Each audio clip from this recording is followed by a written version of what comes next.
jamais.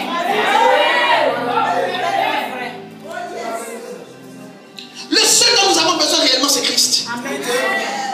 Lui, quand il est là, tout apparaît. Amen. Quand il est là, tout apparaît. Mais malgré tout ce que nous demandons, nous avons toujours des manques.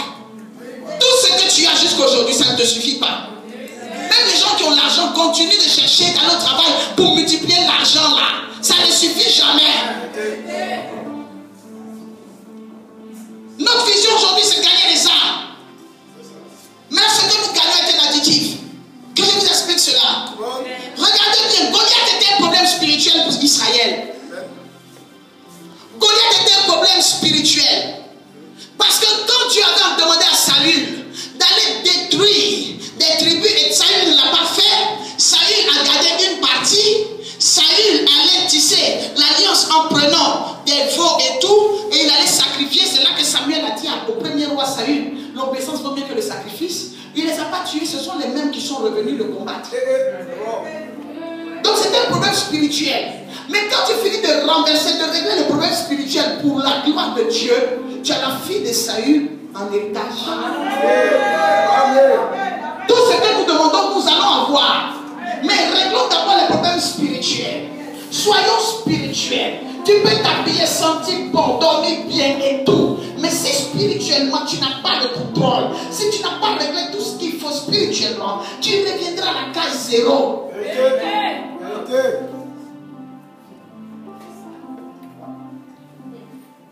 Tout ce que nous portons n'a pas plus de valeur, ni plus de poids que notre foi. Les vêtements ne peuvent pas m'empêcher de prêcher. Je dois être à même pendant le culte si ça ne m'arrange pas d'enlever ça et jeter. Amen. Je ne peux pas me contrôler ce qui m'empêchera de prêcher. En prêchant, je dois pouvoir bouger, être libre de mes mouvements pour bouger, prêcher, donner la révélation. Je ne peux pas regarder mon parfum pour ne pas transpirer. Non, ce n'est pas ça mon ciel. Ça, ce sont des additifs du ciel que j'ai déjà. David est là pour combattre. On l'a sorti de la brousse pour un but. Écoute-moi bien. Le prophète ne te fera pas sortir de la brousse sur révélation divine s'il n'y a pas un but à atteindre. Et ce but à atteindre n'est pas d'abord pour toi. Parce que Goliath était la priorité. Ensuite, les impôts annulés et la fille de Saül. Tu demandes à cet esprit de te faire sortir de la brousse des cauchemars que tu vis. La brousse des combats, des problèmes que tu vis. Mais tu mets les mauvais pions. Et je vais te choquer encore en renversant le message en te disant que tu peux avoir l'huile. Mais tu dois avoir l'esprit de service. C'est dans l'esprit de service, malgré lui, que tu vas rencontrer Goliath, tu vas le renverser. C'est après cela qu'on va te demander d'aller jouer la harpe, malgré lui. Mais toi, tu dois comprendre, comme Joseph l'a dit, que vous avez médité de me faire du mal, mais Dieu a transformé cela en bien. Je t'ai déjà parlé de la vie de Joseph. Joseph, partout, tu l'amènes de heureux. Tu prends Joseph, tu l'amènes chez Potiphar le comptable. Tu l'enlèves de chez Potiphar, tu le jettes en prison. Là-bas encore, il gagne les points. Mais il a gagné les points comment? Parce qu'il faisait bien son travail. Partout, lui, il arrive, il fait tout pour être utile. Un chrétien qui veut réussir doit être utile. Pas utile dans les commérages, pas utile dans les mensonges, pas utile dans la destruction. Il doit être utile pour l'avancement. Une personne qui va quelque part doit marquer le territoire. Il ne faut pas passer inaperçu ou bien passer aperçu mais négativement. Il faut que tu sois un homme d'impact, une femme d'impact. Tu arrives dans un quartier, on doit te remarquer positivement. Tu arrives dans une entreprise, on doit te remarquer. Tu ne peux pas passer inaperçu parce que tu n'es pas du vent. Même le vent, quelquefois, suscite des éléments pour prouver sa présence. Même le vent, des fois, il prend un corps représentatif, je parle bien. Le vent peut prendre un corps représentatif, exemple le sable, pour imposer sa présence. Il va soulever le sable pour te dire que lui, le vent, il est là. Un enfant de Dieu ne peut pas passer comme ça avec lui. Si tu as l'huile sur ta vie, on doit te sentir passer. Je parle bien. Écoutez-moi bien encore. Je parle encore 15 minutes, ça va? C'est bon? Écoutez-moi bien encore. On peut laver l'huile, mais pas ses effets. Je dis à quelqu'un, toi en l'huile, même si tu es en train de traverser quelque chose aujourd'hui, où l'huile n'est plus visible, parce que le jour où on a parlé, le jour est passé, la matière est pourrie, les effets ne pourrissent pas. Dès que le péché dans la vie de quelqu'un a des effets, l'onction, la bénédiction, la prophétie, la proclamation a aussi des effets. Lorsque David a été roi et qu'après il a pris son bain, les gens n'ont plus vu le prophète dans l'atmosphère, ni la corne d'huile. Ils n'ont pas vu aussi l'huile sur la tête de David. Pour eux, c'est fini. C'était quelque chose qui s'était produit, c'est fini. À partir du moment où on l'a lavé, c'est fini. À partir du moment où il a pris son bain, c'est fini. Non! Les gens se trompent concernant cela. David n'a pas porté ses vêtements royaux le jour où on l'a oint. Mais il a reçu l'onction qui le fera porter. L'onction qui nous fera porter, la gloire à venir est déjà en nous. Si tu l'as, je suis calme pour toi. Si tu as la chose de Dieu, je parle bien. La chose de Dieu. S'il y a la sémence, la chose de Dieu, la promesse de Dieu dans ton atmosphère, dès que je vois ça, tu me plais. Dès que je vois une personne, même piéton, une personne manchot, une personne aveugle, mais qui a la chose de Dieu, je sais que Dieu va cacher ses infimités. L'onction, ça annule les infimités. L'onction, l'alliance et l'onction, il ne faut pas blaguer avec ça. Mephibosheth était perclus des pieds, mais l'onction qui était rentrée dans la vie de Jonathan, son père, qui l'avait poussé à tisser alliance avec David, cette onction-là a sorti Mephibosheth de l'eau de bar. Et cette onction a introduit Mephibosheth. Cette onction a provoqué le rappel des biens. Où on a fait la tontine, on a fait le rappel de ce qui appartenait à son père, ce qui appartenait à son grand-père et ce qui lui appartenait. La Bible dit qu'il a commencé à avoir des choses qui étaient impossibles d'avoir. Et la Bible dit qu'il s'est assis à la table de David. Ça veut dire que sa vie a changé. L'onction peut prendre le temps pour opérer. L'alliance peut prendre le temps pour opérer. L'alliance peut prendre le temps avant d'agir. Et je dis à quelqu'un, si tu es calme, l'onction réagira. Je crois la chose divine. Je crois la puissance qui vient de l'Éternel. Je dis, il y a une réaction divine qui se prépare. Je parle d'une tempête prophétique. Je parle d'une tempête prophétique. Je dis, il y a une réaction divine qui se prépare. Recevez. Alléluia. Malgré lui, on peut nous insulter. Malgré lui, on peut nous rejeter. On peut nous mépriser. Mais personne ne sait quand lui va réagir. Personne ne sait. Même où tu es, personne ne sait quand lui va se réveiller. David dit à l'Éternel, tu ouïes ma tête et ma coupe déborde. Je dis à quelqu'un, lorsque Dieu ouïe ta tête, lorsque le son droit commence à se positionner, où Dieu te fait coucher, où il t'endort, c'est pour que la coupe déborde. C'est pour que lui monte.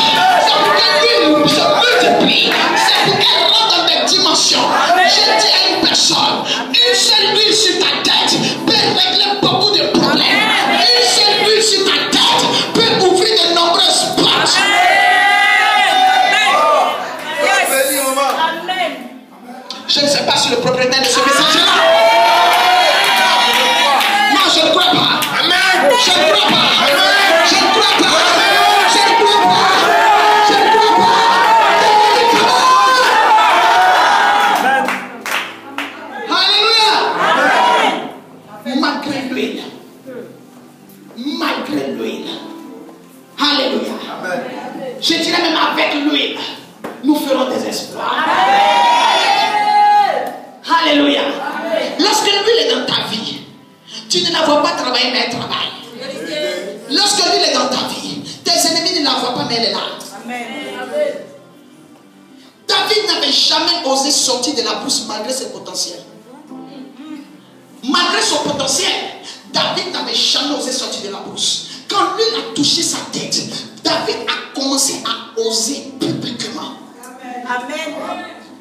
Il y a des choses publiques que tu n'arrivais pas à faire. Tu as besoin de lui. Amen. Si lui tombe sur ta tête, j'ai parlé. Amen. Il suffit seulement qu'elle te touche. Amen. Lorsqu'elle touche une personne, elle ne s'arrête pas à la partie qu'elle touche. Elle s'infiltre. Je dis la gloire de Dieu, l'onction de Dieu. Un esprit d'infiltration.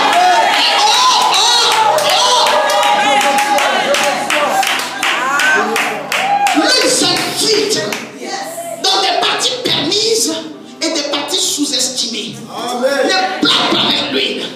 L'huile qui vient de l'Éternel, soutenue par un royaume céleste, soutenue par une organisation angélique, gérée par les archanges, avec le regard de Dieu. Je dis à quelqu'un qui est dans le collimateur de Dieu, sois calme.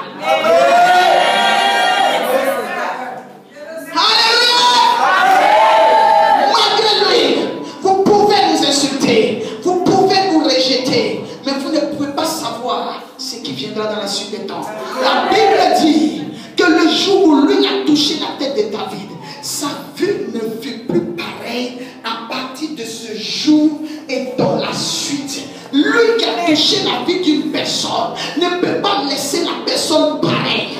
Laisse-moi te parler de l'huile. C'est parce que tu ne sais pas les implications de l'huile que tu blagues, que tu écoutes les gens qui te disent que tu ne peux pas devenir, que tu écoutes les gens qui te disent que tu es fini, que tu écoutes les gens qui disent que tu es comme tout le monde. Écoute-moi très bien.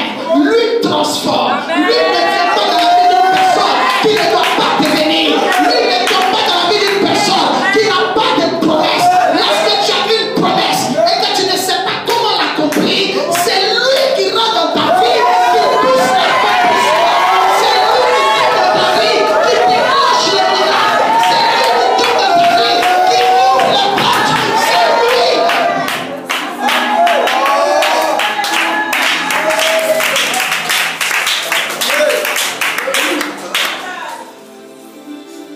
David dit, où est ma tête? Et ma coupe déborde. Ça déborde.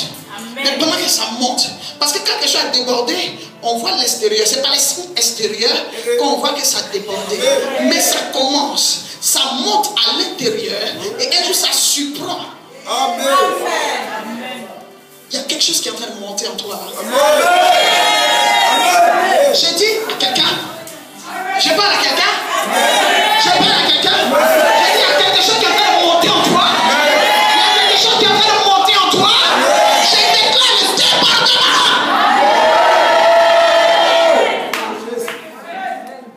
Alléluia. Je veux parler encore du plan C de l'Éternel. Que je parle. Pourquoi Dieu te fait coucher? Il permet à tes amis de te faire coucher et il t'endort. Même Job fut couché. C'est pour ça que Dieu dit à Satan, ne touche pas sa vie. C'est-à-dire que Satan fait le coucher, mais moi, je veille sur sa vie. Dieu veille sur nous. J'ai dit, il veille sur nous. Lorsque David s'est retrouvé face à Goliath, écoutez-moi bien, la manière dont Goliath fut tué était une manière de prévenir les gens que David était spécial. Dieu parle de toutes les manières possibles. C'est parce que les gens ne savent pas faire la lecture. Sinon, on ne peut pas tuer quelqu'un avec une pierre de la taille, de la dimension du gabarit de Goliath. Une personne qui peut tuer quelqu'un comme ça avec une pierre est surnaturelle. Les gens, malgré tout ce qui est surnaturel qui se produit, veulent pousser Dieu jusqu'au bout, comme Pharaon. Plus ils pousseront, plus Dieu fera éclater sa gloire. Amen. Ils ont vu un homme comme Moïse qui n'est pas allé jusqu'au niveau des classes de mysticisme que eux ils ont connues dans l'Égypte, mais il voit le gars faire des choses, commander aux ciel, mettre son bâton dans l'eau, ça devient la mer. Il touche le sable, ça devient des mouches, ça devient des trucs très bizarres. Il touche le ciel, il y a la grêle qui tombe. Mais malgré ça, vous le poursuivez parce que vous comptez sur votre Nil.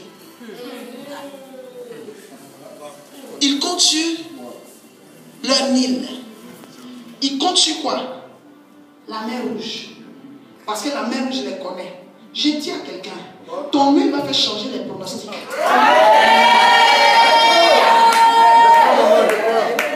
L'huile de quelqu'un. L'huile sur la vie de quelqu'un. Moi, je respecte trop quelqu'un qui a l'huile. Quand Dieu t'a rempli de sa chose, il ne faut pas t'amuser à combattre quelqu'un qui a une huile. Combat une personne naturelle. Mais avant de la combattre, cherche à savoir si elle n'a pas une alliance. Parce que c'est l'alliance, même si la personne le dirait, c'est l'alliance qui va combattre son ennemi. Et malheur pour toi si c'est une alliance forte. Les Philistins avaient l'habitude d'insulter, ils insultaient. Mais ce jour-là, ils ont arrêté d'insulter. La Bible dit, Goliath fut tombé, sa tête tranchée, son épée entre les mains de David. Il n'a pas dit aux autres fuyez, ils ont fui. J'ai dit, il y a le Goliath de la famille que tu vas faire tomber. L'Esprit de Dieu est avec nous. Quand Goliath va tomber, ça sera comme de la blague. Parce qu'il y a des gens qui pensent que le combat va durer. Et il y a des apparitions qui font arrêter le combat. Oh! J'ai dit, il y a des apparitions qui font arrêter le combat. Il y avait des gens exercés à la guerre, exercés au combat, qui étaient David et ses frères. Il y avait David et Saül et tout. David avait 3 frères qui étaient là-bas, Shama, Eliab et Abinadab. Ils étaient dans l'armée, ils ont fait durer le combat. Il y a des gens qui disent qu'eux ils sont exercés au combat de la prière. Ils ont fait durer le combat, jusqu'aujourd'hui les démons tombent, les Philistins tombent, mais Goliath même n'est pas encore tombé. J'ai dit à quelqu'un, l'apparition de celui qui est le régleur de problème, l'apparition de celui qui a reçu l'huile, ça vient provoquer la cessation du combat. Je déclare ce matin que l'onction descend sur ta vie. Reçois la gloire, reçois la grâce, reçois la capacité du roi de l'Éternel. Alléluia. Alléluia. Il y a aussi le renversement de Goliath dans le temps. Tu peux dire amen. Amen. Ma fille, tu peux dire amen. Dis-moi bien amen. Dis-moi bien amen. Il y a le renversement de Goliath dans le temps. Ne blague pas avec ce temps de proclamation parce que c'est là qu'on agit. Amen. Il y a le temps. Dieu va laisser des gens se dire prière avant toi. Parce qu'on garde le meilleur pour la fin. On garde le meilleur pour la fin. Alléluia. Alléluia. Le mystère des joueurs. On ne place pas tous les joueurs au même moment. Amen. Et je vais dire à quelqu'un pour finir. Hein? Je peux finir? Je peux finir? Je vais dire à quelqu'un ce matin, écoute-moi bien. Lorsque tu vois au football qu'il y a trop de défenseurs sur un attaquant, c'est qu'il est dangereux. On ne concentre pas les défenseurs sur les faiblesses du terrain. Si tu vois qu'il y a trop de sorciers concentrés sur toi,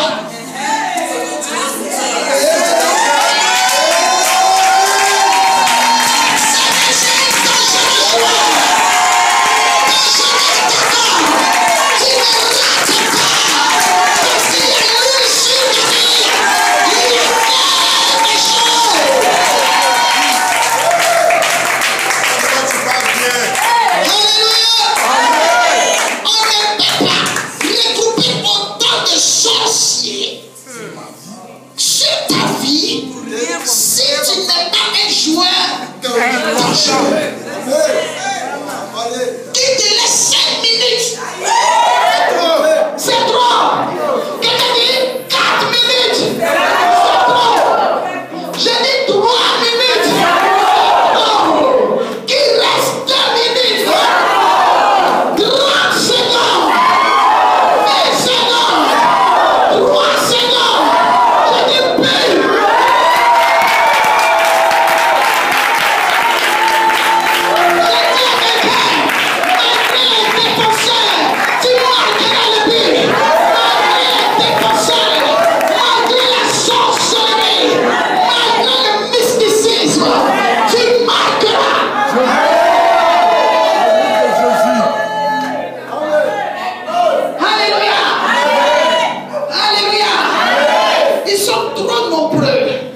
pour toi.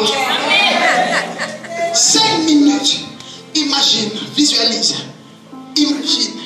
5 minutes sans sorcier. 3 minutes sans mur. 2 minutes sans mer rouge.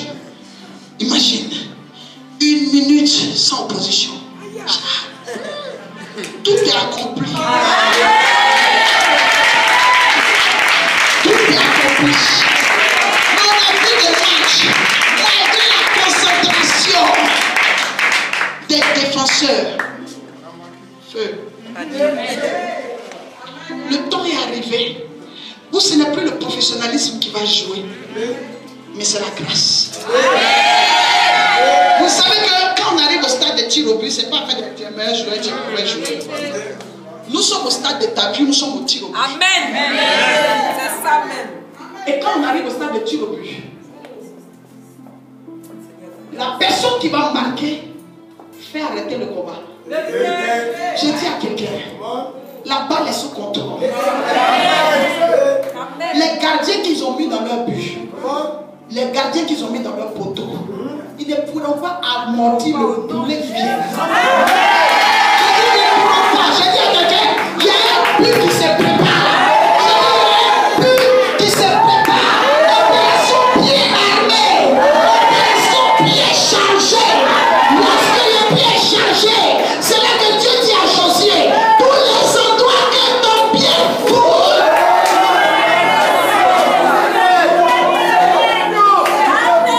Tous les endroits que ton pied tu les possèdes. C'est là que tu mets le but, ça traverse le joueur et puis ça déchire le filet. Je sais pas. Ça traverse le joueur et ça déchire le filet. C'est là qu'on parle du filet de l'oiseleur. Tu marques le but, tu renverses le joueur, tu renverses les gardiens, tu renverses